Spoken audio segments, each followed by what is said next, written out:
अस्सलामुअलैकुम, मैं हूं रेहान तारिक और आप देख रहे हैं दास्ताक। मुस्लिम लीग नून और पीपल्स पार्टी के माबैन बिलाखिर हुकूमत साजी के हवाले से इत्तफाक राय हो गया है। इत्तफाक राय के पीछे छुपी कहानी एक अलग बहस है, लेकिन इस इत्तफाक राय में यह तय पाया कि वजीर आजम शहबाज शरीफ, सदर मुमलिकत आसिफ अली जरदारी, चेयरमैन सेनेट शेर रहमान और स्पीकरशिप मुस्लिम लीग नून के पास होगी। इस मुआहदे के मुताबिक पहले मरहले में पीपल्स पार्टी विफाकी काबीना का हिस्सा नहीं बनेगी, ताहम आईनी ओहदे पीपल्स पार्टी को दिए जाएंगे।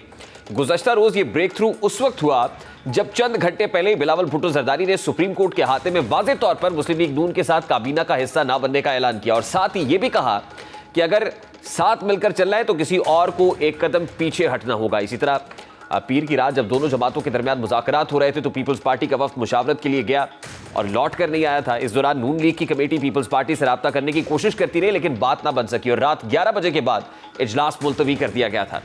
अगले दिन की कोशिश के बावजूद भी जब राब्ते बहाल ना हुए तो ज़राए के मुताबिक नून लीग की कमेटी ने शहबाज शरीफ को सूरत हाल से आगाह किया, जिसके बाद शहबाज शरीफ और बिलावल भुट्टो जरदारी के दरमियान राब्ता हुआ और बाज़ इत्तलात के मुताबिक दोनों के दरमियान मुलाकात भी हुई। इसके बाद पीपल्स पार्टी का वफ्द बिलावल भुट्टो जरदारी की सरबराही में मिनिस्टर इनक्लेव में इसहाक डार की रिहाइशगाह पहुंचा और दोनों जमातों के दरमियान मुज़ाकरात के बाद हतमी मामला तय पाए, जिसके बाद जरदारी हाउस में प्रेस कॉन्फ्रेंस के जरिए इसका ऐलान किया गया।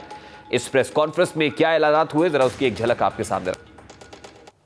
पाकिस्तान पीपल्स पार्टी और मुस्लिम लीग नवाज हुकूमत बनाने जा रहे हैं। शहबाज शरीफ साहब एक बार फिर मुल्क का वजीर आजम बनेगा। मुस्लिम लीग नवाज का शुक्रगुजार है। पाकिस्तान पीपल्स पार्टी का प्रेसिडेंट ऑफ पाकिस्तान के लिए हमारा जॉइंट उम्मीदवार सदर जरदारी होगा। हमारे पास मतलूबा तादाद है कि हम मुतफक्का तौर पर प्रेसिडेंट आसिफ जरदारी साहब को आइंदा का सदर 5 साल के लिए मुंतखब करवाएंगे। ये कुर्बानी और इसार का ये सफर है। ये कोई हुकूमत बराए हुकूमत वजारतें और बारियां लेने की बात नहीं है। इस वक्त हमें पाकिस्तान को मुश्किलात से बचाना है। अब इस प्रेस कॉन्फ्रेंस से तो जाहिर हो रहा है कि तमाम मामला खुश उस्लूबी से हल हो गए, लेकिन कहानी इतनी सादा मालूम नहीं होती, क्योंकि इत्तलात हैं कि ना सिर्फ पीपल्स पार्टी काबीना का हिस्सा होगी बल्कि अपने हिस्से से ज़्यादा वजारत के लिए कोशिश भी करेगी। इसीलिए अभी बहुत से ऐसे इम्तहान हैं जिसमें रूठने मनाने का सिलसिला जारी रहेगा। यही वजह है कि काबीना में शामिल होने पर इलेक्शन के बाद से पीपल्स पार्टी की जानिब से बार बार नफी में जवाब दिया जा रहा है। इलेक्शन के बाद पीपल्स पार्टी ने किस तरह सख्ती से काबीना में शामिल होने से मना किया, जरा उसकी एक झलक आपके सामने रखेंगे। लेकिन उससे पहले आपको ये बता दें कि पीपल्स पार्टी हो सकता है कि इब्तदाई हिस्से में काबीना का हिस्सा ना हो और आगे चल के पीपल्स पार्टी को कैबिनेट में शामिल कर लिया जाए और पीपल्स पार्टी इस पर रजामंद कर दे, क्योंकि इब्तदाई हिस्से में इस हुकूमत को कुछ डिफिकल्ट डिसीजंस करने हैं, वो IMF प्रोग्राम का हो या प्राइवेटाइजेशन का हो। अब पीपल्स पार्टी के खदशात क्या रहे हैं, जरा वो आपके सामने रखता हूं। तो हमारे पास आए हैं, हमारे वोट मांगे हैं, हम उनके साथ इंशाल्लाह ताला आगे बढ़ेंगे, उनसे कोई वजारतें नहीं लेंगे। हमने फैसला किया है कि सदर के जो इलेक्शंस आ रहे हैं उसमें हमारा उम्मीदवार सदर जरदारी होगा। मुस्लिम लीग को वोट देना है तो मैं अपने टर्म्स में मुस्लिम लीग को वोट दूंगा ना ही हम अपना मौकिफ तब्दील कर। कोई अपना मौकिफ तब्दील करने के लिए तैयार नहीं है तो मुझे फिर एक बहुत खतरनाक स्टेलमेट नजर आ रहा है। अब नदीम अफजल चंद और जावेद लतीफ के माबैन जो 180 डिग्री का शिफ्ट स्टांस में दिखाई दे रहा है। अभी तो आगाज होना, अभी हुकूमत बननी है और उसके बाद चलेगी कैसे और क्या पीपल्स पार्टी और PMLN दोनों सेम पेज पे रह पाएंगे, इस पे भी बहुत सारे सवालात हैं। लेकिन ये हुकूमत जिस अंदाज में ही बन रही है, इस पर जो ऑपोजिशन बेंचेस पर मुमकिन तौर पर तहरीक इंसाफ या सुन्नी इत्तेहाद काउंसिल के लोग होंगे, उन्होंने अपने कंसर्न्स का इजहार करना शुरू कर दिया है। वो क्या कहते हैं, जरा वो भी आपको दिखाते हैं। जो एक दूसरे की करप्शन के बारे में बातें करते हैं जब इलेक्शन आ जाते हैं, लेकिन जब इलेक्शन जाते हैं तो फिर इकट्ठे हो जाते हैं। आपको वो हुक्मरान नजर नहीं आएंगे, वो वारदाती हैं, वारदाती। इन्होंने तो मैंडेट चोरी किया है। दारा अवाम के मैंडेट का एहतराम करें, हमारे ऊपर ये मसलत ना करें। ये आजमाए हुए हैं, ये PDM 2 आ रहा है। इन्होंने 16 माह में क्या कुछ नहीं किया जो अब करना है। जो इनकी आपस में एक बंडर बाउंड हुआ है, आपस में जो ओहदों की तकसीम हुई है, किस बुनियाद पर तकसीम कर रहे हैं कि मैंडेट इनके पास है नहीं। पंजाब में ये मुस्तरद हो चुके हैं। मुस्लिम लीग नून की टोटल 23 सीटें भी नहीं बनती। कोई शर्म और कोई हया होनी चाहिए। एक जाली वज़ीर आज़म और एक जाली कैबिनेट होगा।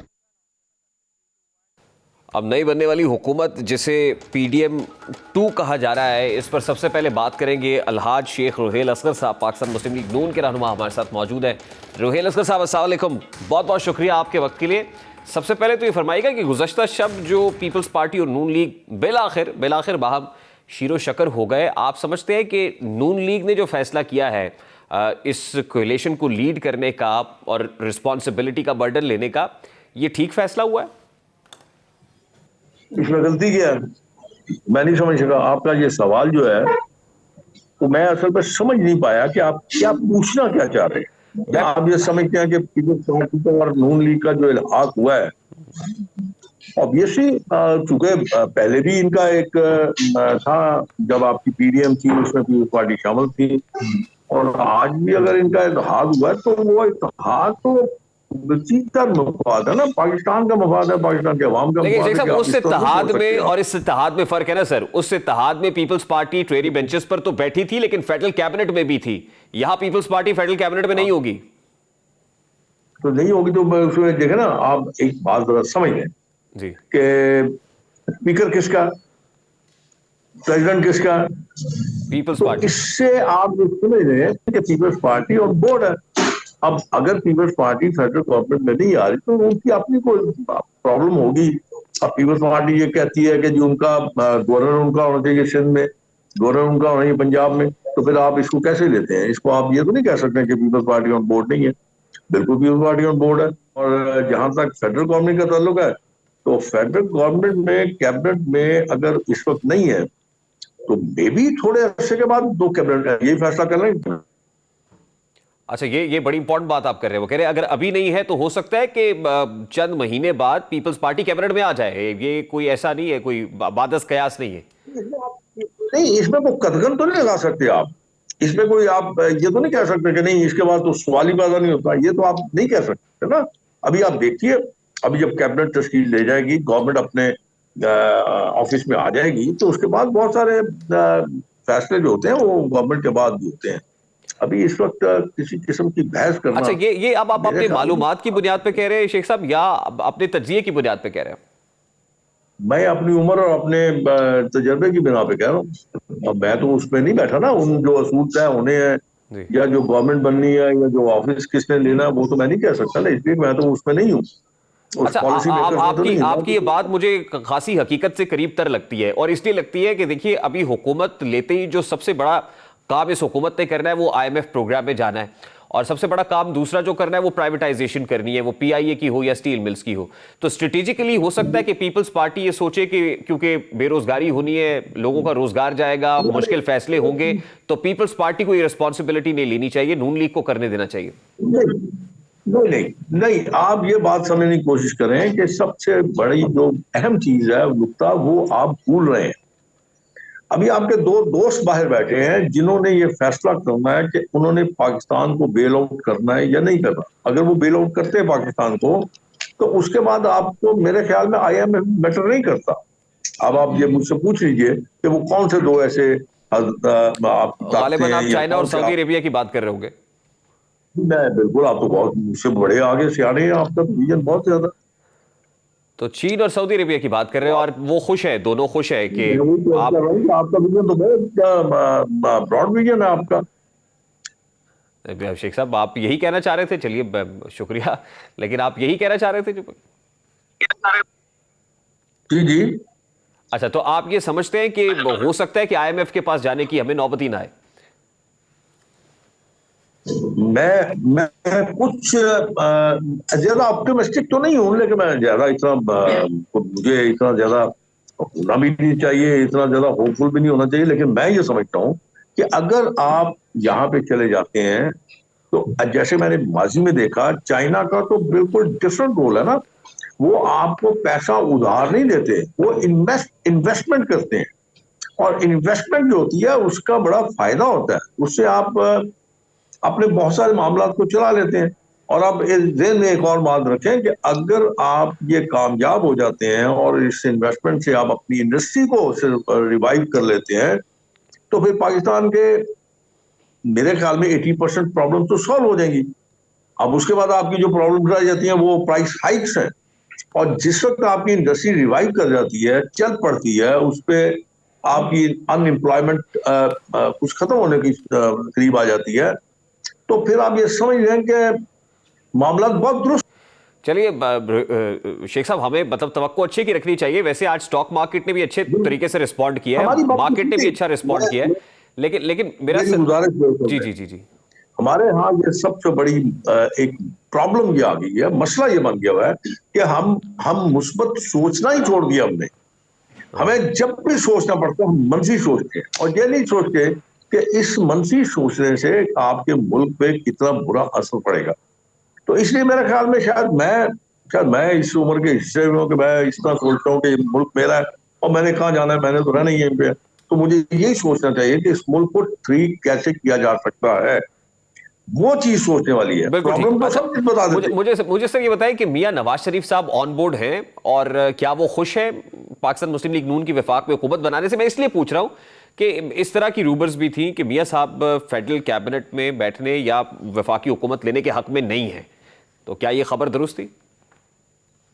मुझे आज तक समझ नहीं आई ये इस किस्म की खबरें देता कौन। अब मुझे नहीं समझ कि मियां साहब ने ये कहाँ ये बात की है कि वो बड़े नाखुश हैं, या उनके चेहरे से नजर आ रहा है कि वो बड़े गुस्से में हैं, या ये लग रहा है कि वो अपने भाई को वज़ीर आज़म नहीं देखना चाहते। तो मैं तो ये समझता हूँ कि ये सबके भाई ऐसे ही होंगे, मुझे नहीं पता, लेकिन दोनों भाई जो है मेरे ख्याल में वो एक मिसाल है दुनिया के लिए। और मेरा नहीं ख्याल कि वो इस बात से नाला हो, और अगर नाला होते तो फिर उनकी बेटी जो है, जो उनकी लेगेसी को लेके चलेगी, तो वो चीफ मिनिस्टर ना होती। मैं इसलिए कह रहा हूं ना कि नून लीग के मुशावरती इजलास में ये मशवरा भी आया था और तजवीज़ दी गई थी मियां साहब को कि हमें हुकूमत में विफाक में नहीं जाना चाहिए। मैं उस बेस पे ये सवाल आपसे कर रहा हूँ। मैं वही अर्ज कर रहा हूँ कि अब या तो आप उसमें उस इजलास में बैठे होते, या मैं बैठा होता, तो फिर मैं आपको कंफर्म करता, या आप मुझे कंफर्म कर देते कि नहीं मैं बैठा हुआ था, मेरे सामने ये बात हुई है। तो मैं इसीलिए तो आपसे अर्ज कर रहा हूँ कि ये बड़ी अजीब सी इलॉजिक सी बात है कि आप वाग में बैठना नहीं चाहते और सूबे की हुकूमत आप दे रहे हैं। तो ये मुझे कुछ मतलब हलक से नीचे नहीं जाती यार बातें। अच्छा मैं इतनी अकल और शऊर का मालिक नहीं हूँ, ये कह लीजिए फिर। चलिए एग्रीड, आप समझते हैं कि विफाक में बैठे हुए तो मियां साहब ऑन बोर्ड है, और अगर नहीं भी थे तो अब ऑन बोर्ड आ गए होंगे, इसमें कोई इतना बड़ा मसला नहीं है। देखिए अगला मरहला जो है सर वो पोर्टफोलियोज का है कि कलमदान किसको कौन सा सौंपा जाना है। तो अब जैसे आपने कहा इकोनॉमिक डोमेन बड़ी इंपॉर्टेंट है, तो मुस्लिम लीग नून की तरफ से वजारत खजाना के लिए इसहाक डार साहब ही होंगे? ये मैं नहीं आपको कह सकता, क्यों? इसलिए कि मैंने आप पहले भी अर्ज किया कि मैं पॉलिसी मेकर तो हूं नहीं, और ना ही मैं डिसीजन मेकर हूं। ये तो प्राइम मिनिस्टर की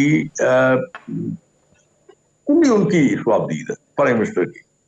वजीर आजम फैसला करेगा कि उसने ये कलमदान किसको देना है। वो समझते हैं कि अगर इसहाक डार साहब अगर इस पे मुनासिब हैं तो वो बिल्कुल उनको देंगे, और जैसे भी वो मुनासिब समझेंगे, जिसको जो कलमदान देना चाहेंगे वो देंगे। और हाँ, ये मेरी एक बात आप और जरा आपके पास लिख के रख लीजिए। अच्छा, कलमदान देना मकसद नहीं है। कलमदान देने के बाद जिस शख्स को आप कलमदान देते हैं, जो भी वजारत सौंपते हैं, वो इनपुट क्या देता है वो ज्यादा अहमियत रखती है। 16 माह की पीडीएम हुकूमत में जो कारकर्दगी रही इकोनॉमिक डोमेन में और इसहाक डार साहब की, आप समझते हैं तजवीज देंगे कि इसहाक डार साहब को ही रिटेन करना चाहिए एज ए फाइनेंस मिनिस्टर? आप जो 16 माह की, देखो मैं आपको गुजारिश करूं, लोग पता नहीं कैसे लेते हैं उस 16 माह को, मैं उसको दूसरी तरह लेता हूं। मैं दूसरी तरह एंगल से सोचता हूँ। मैं इस तरह सोचता हूँ कि 16 माह में आपका सिर्फ और सिर्फ जो था, आपकी सोच या आपका विजन जो था, वो था उस वक्त पाकिस्तान खुदा ना खास्ता डिफॉल्ट ना हो जाए। पाकिस्तान को डिफॉल्ट से बचाने पे आपकी नजर मखसूस थी, आपकी सारी सोच, आपकी सारी अकल और दानिश, आपकी उस्ताद। आपको शायद इस बात का इल्म होगा, क्योंकि आपका तो ताल्लुक मीडिया के साथ है, कि अगर कोई मुल्क अगर डिफॉल्ट कर देता है उसका क्या हाल होता है। मेरे ख्याल में शायद आप उन ममालिक की जो माजी में डिफॉल्ट किए उनकी तारीख पढ़ के देखें जरा। ठीक, यानी आप सेटिस्फाइड है ना शेख साहब, आप सेटिस्फाइड हैं नून लीग की इकोनॉमिक परफॉर्मेंस से और इसहाक डार साहब की वजारत खजाना से भी? सर मुझे तो इसमें कोई बुराई ठीक, कोई बुराई नहीं sir. Lastly and very quickly, ये पावर शेयरिंग फॉर्मूला भी डिस्कस होता रहा कि पहले 3 साल पाकिस्तान मुस्लिम लीग नून वफाक में हुकूमत बनाएगी, अगले 2 साल, और ये खुद बिलावल भुट्टो साहब ने भी कह दिया कि नून लीग हमें ऑफर कर रही थी।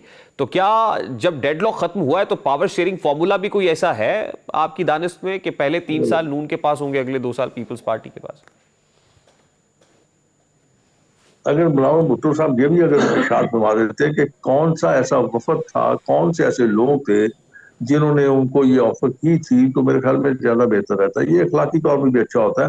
अब यहाँ बैठ के मैं किसी का नाम ले दूं, मैं और अपनी तरफ से बात कर दूं, वो मायने नहीं रखती जब तक कि मैं ये ना कहूं कि मुझे उस शख्स ने ये बात की थी और मैं इसका गवाह हूं। तो इस तरह की बातें शायद उस जहां पे वो बैठे हैं उनको शायद ये बातें जेब नहीं देती, बहरहाल उनकी अपनी स्वाबीदा, अपनी उनकी मर्जी है। तो आप ये समझते हैं कि नून लीग लेड कोलिशन गवर्नमेंट आई है और ये 5 साल के लिए आई है, 5 साल चलेगी, पूरे करेगी? कोशिश तो होती है, कोशिश तो यही होती है, मुंतखब हुकूमत की कोशिश तो यही होती है जी। और सिर्फ ये थोड़ी है, खेलने थोड़ी जा रहे हैं या खिलवाड़ करने थोड़ी जा रहे हैं, मुल्क को इस गिरदाब से निकालने लगे हैं और गिरदाब से निकालना चाहिए। इंशाल्लाह अल्लाह मदद करे इनकी। मैं तो इस मुल्क के लिए खैर मांगता हूँ, मैं मुल्क के अवाम के लिए खैर मांगता हूँ। अब मेरी सोच गलत है या सही है, ये आप फैसला कर लीजिए। बहुत बहुत शुक्रिया। अलहाज शेख रोहेल असगर साहब, पाकिस्तान मुस्लिम लीग नून के रहनुमा, हमारे साथ मौजूद थे। वफाक में नून लीग लेड कोलिशन गवर्नमेंट बनने जा रही है और पंजाब में पाकिस्तान मुस्लिम लीग नून की वजारत आला के लिए नामजद उम्मीदवार मरियम नवाज साहिबा ने आज पार्लिमानी पार्टी का इजलास बुलाया और पार्लिमानी पार्टी के इस इजलास से खिताब करते हुए जो अपना इकोनॉमिक रोड मैप है, गवर्नेंस का रोड मैप है, वो भी एक्सप्लेन कर दिया। आपसे कुछ देर पहले ही वो अपनी पार्लिमानी पार्टी के रहनुमाओं से खिताब भी कर रही थी और नामजद वज़ीर आला पंजाब, जो पहली खातून वज़ीर आला पंजाब बनने जा रही है, मरियम नवाज साहिबा दावा कर रही हैं कि पंजाब में एक नए दौर का आगाज़ होने जा रहा है। यकीनन बहुत बड़ी रिस्पॉन्सिबिलिटी है जो मरियम नवाज साहिबा के शोल्डर्स पर है और देखना तो ये होगा कि वो डिलीवर कैसे करती है। और नून लीग की ख़ास तौर पर जो गवर्नेंस के अपने ही रिकॉर्ड्स हैं शहबाज शरीफ साहब की, और फिर जैसे रेफ़र कर रही हैं उनके अपने वालिद गिरामी के, तो इसको कैसे मीट करती हैं और इससे आगे कैसे निकलती है मरियम नवाज साहिबा। Welcome back. इस वक्त पाकिस्तान पीपल्स पार्टी के रहनुमा सेनेटर ताज हैदर हमारे साथ मौजूद है। अस्सलाम वालेकुम सेनेटर साहब, बहुत बहुत शुक्रिया आपके वक्त के लिए। सेनेटर साहब, सबसे पहले तो बड़ा सादा सा सवाल है, गुज़श्ता रात बिलावल साहब के मौक़िफ़ में जो लचक आई या पीपल्स पार्टी ने को फ्लेक्सिबिलिटी का मुजाहरा किया, इसके पीछे क्या मुहरकात थे? मेरे ख्याल से तो जो हमारा मौक़िफ़ था वही मौक़िफ़ है। लचक पैदा होना कोई ऐसी बुरी बात नहीं है, लेकिन वो जो मौक़िफ़ था हमारा कि हम वज़ारत में नहीं लेंगे, और तो वही हुआ है कि पाकिस्तान पीपल्स पार्टी वज़ारतों में नहीं बैठ रही। लेकिन डेडलॉक तो इसी नुक्ते पर था ना। मुस्लिम लीग नून ये चाहती थी कि पीपल्स पार्टी फेडरल कैबिनेट के अंदर रिस्पॉन्सिबिलिटी शेयर करे, तो क्या नून लीग इस पर आमादा हो गई कि पीपल्स पार्टी फेडरल कैबिनेट में नहीं भी होगी तो कोई प्रॉब्लम नहीं? अखबारों में तो सुबह मैंने यही पढ़ा है कि हम वजारतों का हिस्सा नहीं, लेकिन आपकी खबर अखबार तक ही है, क्योंकि आप तो करीब है, आप तो पॉलिसी मेकर्स में है, फैसला साज है पीपल्स पार्टी के अंदर, आपको तो बेहतर पता होगा।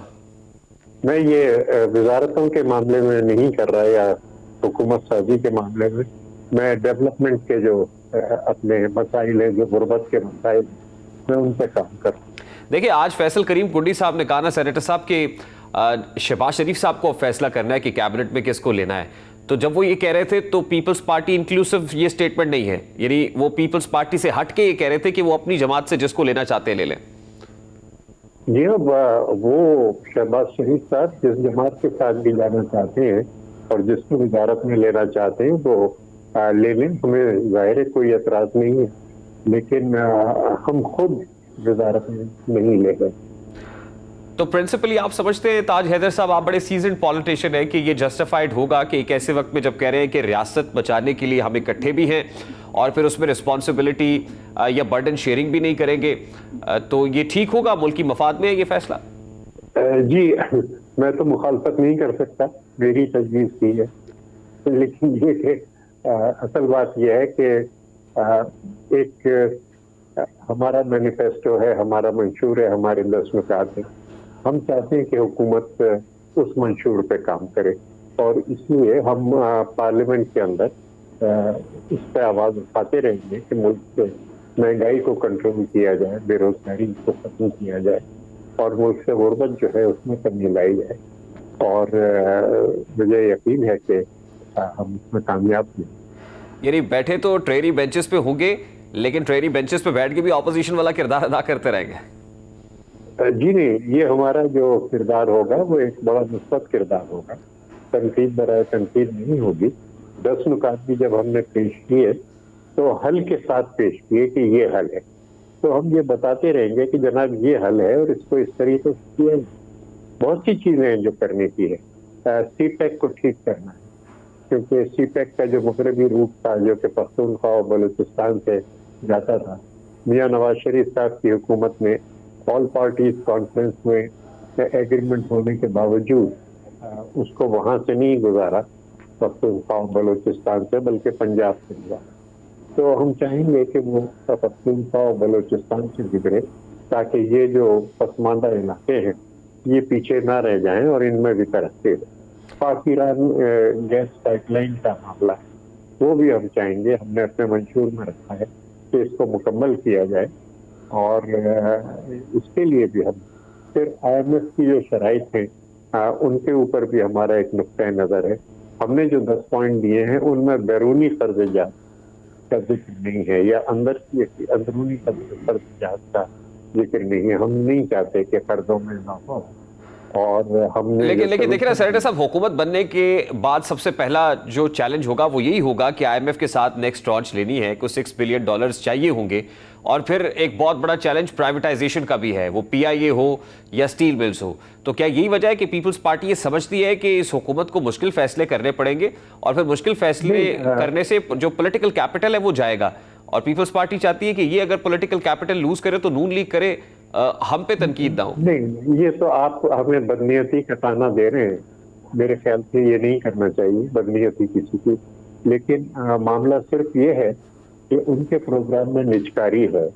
हम निजकारी के सख्त मुखालिफ हैं, क्योंकि निजकारी के जरिए कुल 95 जो यूनिटें हैं वो बंद हो चुकी हैं। हमारा जो नजरिया है वो ये है कि पब्लिक प्राइवेट पार्टनरशिप के जरिए। बहुत बहुत शुक्रिया। साबिक जज supreme court justice Mazahar Ali Akbar Naqvi मुश्किलात की जद में है। इल्जामात दर इल्जामात के बाद उन पर रेफरेंस दायर हुआ तो उन्होंने इस्तीफा देकर खुद को बचाने की कोशिश की, लेकिन वफाकी हुकूमत की अपील और इस अपील पर आज आने वाले फैसले ने जस्टिस मुज़ाहिर अली अकबर नकवी की मुश्किलात बढ़ा दी हैं, क्योंकि आज सुप्रीम कोर्ट ने 4-1 के तनासुब से यह तय कर दिया है कि इस्तीफा देने से सुप्रीम जुडिशल काउंसिल की कार्रवाई नहीं रुकेगी। फैसले के मुताबिक जब सुप्रीम जुडिशल काउंसिल की कार्रवाई शुरू कर दे अब तो फिर इस्तीफा या रिटायरमेंट पर कार्रवाई खत्म नहीं हो सकती है, और ऐसे में कार्रवाई खत्म करने का इख्तियार सुप्रीम जुडिशल काउंसिल का है। सुप्रीम कोर्ट ने 4-1 की अक्सरियत से फैसला सुनाया है। जस्टिस हसन अजहर रिजवी ने अपील जायदुल मियाद होने की हद तक फैसले से इख्तलाफ किया है। जस्टिस अमीरुद्दीन खान की सरबराही में 5 रुकनी बेंच ने मुकदमे की समाअत की और दौरान समाअत जस्टिस हिलाली ने कहा कि अगर कोई जज सुप्रीम जुडिशल काउंसिल की कार्रवाई शुरू होने के बाद दरमियान में मुस्ताफी हो जाए तो क्या होगा। अदालती मुअव्विन अकरम शेख ने कहा कि मेरा मौक़िफ़ है कि सुप्रीम जुडिशल काउंसिल की कार्रवाई का इन्हिसार जज के इस्तीफे से नहीं होना चाहिए। जस्टिस मुसर्रत हिलाली ने कहा कि भारत में कलकत्ता हाई कोर्ट की खातून जज दौरान इंक्वायरी रिटायर हुई तो उसके खिलाफ कार्रवाई जारी रही थी। जस्टिस इरफान सादत ने कहा कि अगर एक जज के खिलाफ रेफरेंस आए और सुप्रीम जुडिशल काउंसिल ने नोटिस ना दिया हो तो क्या वो ख़त्म हो जाएगा। जस्टिस जमाल मंदुखेल ने कहा कि हमारे सामने 2 अहम नुकात हैं। एक नुकता ये कि एक बार काउंसिल शिकायत पर नोटिस कर चुकी तो जज के इस्तीफे या रिटायरमेंट से ख़त्म हो जाएगी। दूसरा नुकता ये कि जज के खिलाफ रिटायरमेंट के बाद नए सिरे से रेफरेंस टेकअप हो सकता है। अकरम शेख ने कहा कि यह नहीं हो सकता कि जज रिटायर हो जाए और 10 साल बाद कोई शिकायत उठाकर उसके खिलाफ कार्रवाई कर दी जाए। जस्टिस इरफान सादत ने कहा कि आफिया शेरबानो केस जज के इस्तीफे या रिटायरमेंट का झगड़ा नहीं है। आफिया शेरबानो केस में एक जज की रिटायरमेंट पर उसके खिलाफ शिकायत गैर मुअस्सर हो जाने का मामला उठाया गया। अब ये मुद्दा ये है कि जब काउंसिल शिकायत गैर मुअस्सर करार दे चुकी है तो क्या जाए। और दूसरे अदालती मुअव्विन ख्वाजा हारिस ने कहा कि जज की रिटायरमेंट या इस्तीफे के साथ ही सुप्रीम जुडिशल काउंसिल की कार्रवाई बेमानी हो जाती है। ज़रूरी नहीं है कि कोई जज इसी वजह से इस्तीफा दे कि उस पर लगे इल्ज़ामात सच हैं। जज अपनी तज़हीक बर्दाश्त ना कर सकने पर भी इस्तीफा दे सकता है। यह अदालती मुअव्विनीन के रिमार्क्स थे। ताहम अदालत ने आज 4-1 के तनासुब से यह फैसला किया है कि जज मुस्ताफी हो जाए तब भी सुप्रीम जुडिशल काउंसिल अपनी कार्रवाई जारी रखेगी, जिसके बाद जस्टिस मुजाहिर नकवी के खिलाफ जो कार्रवाई है अब सुप्रीम जुडिशल काउंसिल जारी रखेगी और देखना यह है कि एसजीसी इसमें क्या फैसला सुनाती है। Welcome back. वफाकी हुकूमत ने आज आम आदमी के ऊपर एक और पहाड़ तोड़ दिया है। Drug regulatory authority of Pakistan की जानिब से तकरीबन 262 अद्वियात की कीमतों में इजाफे की रिक्विजिशन वफाकी हुकूमत से की गई थी। 262 तो नहीं हुई, तहम तकरीबन 146 अद्वियात ऐसी हैं जो जान बचाने वाली हैं, लेकिन उनकी कीमत में इजाफा कर दिया गया। इससे पहले जो प्राइस मैकेनिज्म है उसको रिवाइज किया गया और ये कहा गया था कि फार्मास्यूटिकल जो मैन्युफैक्चरर्स एसोसिएशन या जो फार्मास्यूटिकल जो सनत है वो अल्टीमेटली प्राइसेस को बढ़ा रही होगी। 116 कीमतें फार्मास्यूटिकल कंपनीज के ऊपर छोड़ी गई हैं और ये रिलेटिव प्राइसेस हैं, एब्सोल्यूट नहीं है। और बाकी तकरीबन 464 अद्वियात ऐसी हैं जिसका कंट्रोल अभी हुकूमत के पास है या ड्रैप के पास है और ये जान बचाने वाली अद्वियात है। उनमें से भी अब 146 कीमतों की अद्वियात की कीमतें जो है उनमें बेतहाशा इजाफा कर दिया गया है, जो एक आम आदमी के लिए यकीनन किसी अजाब से कम नहीं है। प्रोग्राम का वक्त अपने इख्तिताम को पहुंचा, आपसे मुलाकात होगी इंशाअल्लाह कल। अपना रखिए ख्याल। अल्लाह हाफ़िज़।